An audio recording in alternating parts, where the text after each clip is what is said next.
Adventures of the Super Sons issue 2, Peter J. Tomasi writing, Carlo Barberi on the art. So we got introduced to the young Injustice League last time. The kids. Injustice Gang, quite right.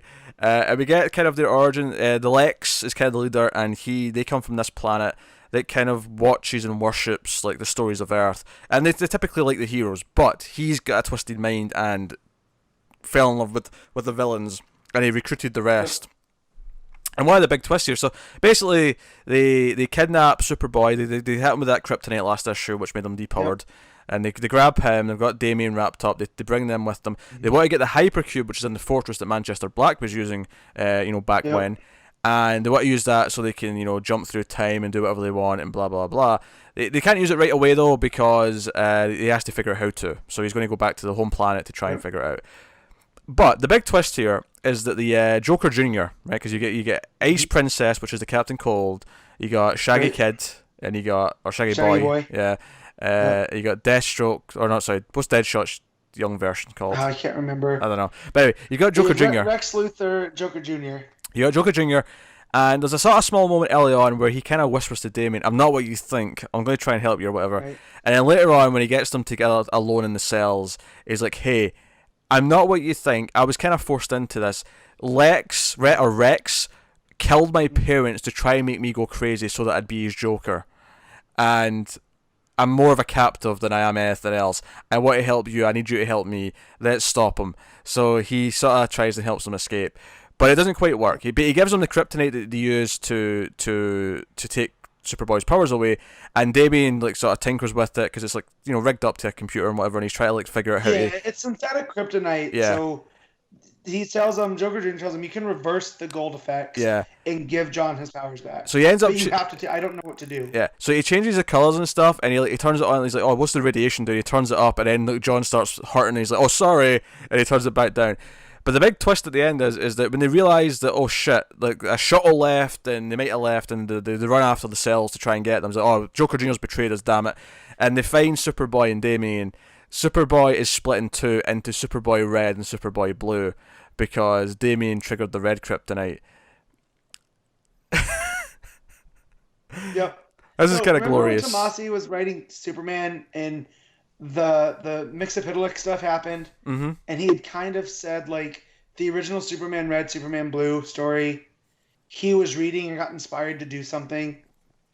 Do you think this was that story? Maybe, yeah.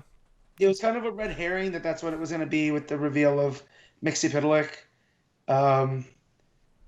If so, that's awesome because this was fun. The Little Justice League. Even before we got to the back half with Superboy and Damien, the first 5-6 pages, it was just the history of these villains. Yeah. I actually liked that stuff a lot. I was kind of into hearing how this came to be, and then just the villains interacting. They're just really fun characters. I mean, as are Superboy and Damien, but the villains are actually kind of delightful to just watch and. Because they're kind of almost doing fake versions of the villains we know, so they're kind of off and they're kind of juvenile versions, and it kind of works. Yeah, it reminds me of Space Jam when it does. They find the Looney Tunes. The little alien creatures. Yeah. So, and they want to they want the Looney Tunes to come perform for them, and then before they become the big monsters. Yeah. So I was getting those vibes. I was not expecting a Space Jam reference today, but that kind of tracks. It kind of feels like them in a little way.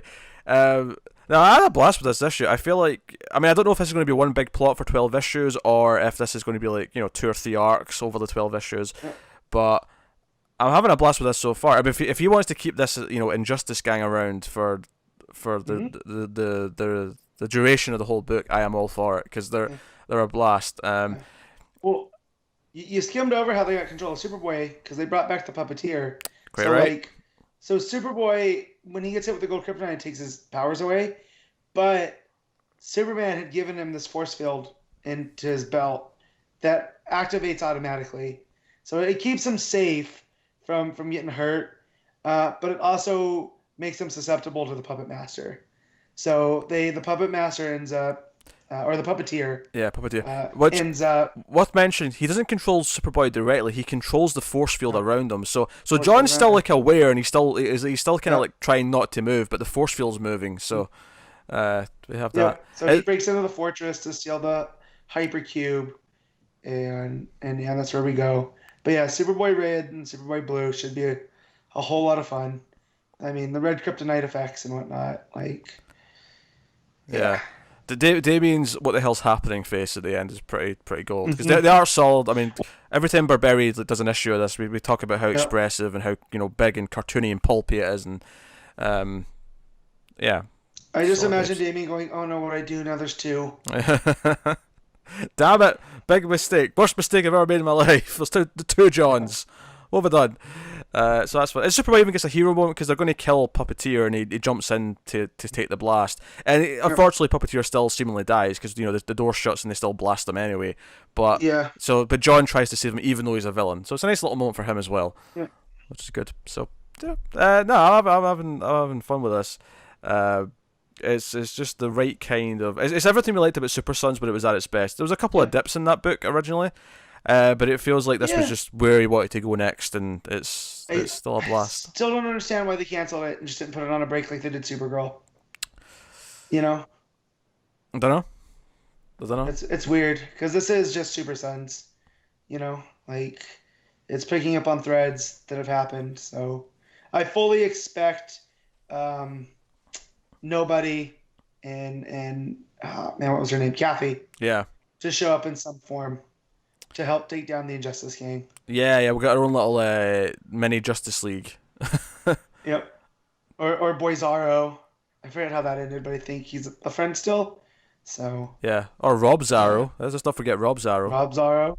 He was gold. Yeah, we can have this whole thing. Like, it's gonna be fun. Yeah. No, this is a blast. I'm having fun with this being back again. Matt, what are you giving this issue?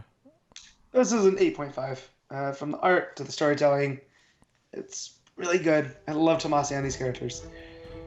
Yeah, I'll go with a straight 8. I think it was great, but yeah, I'll put it there.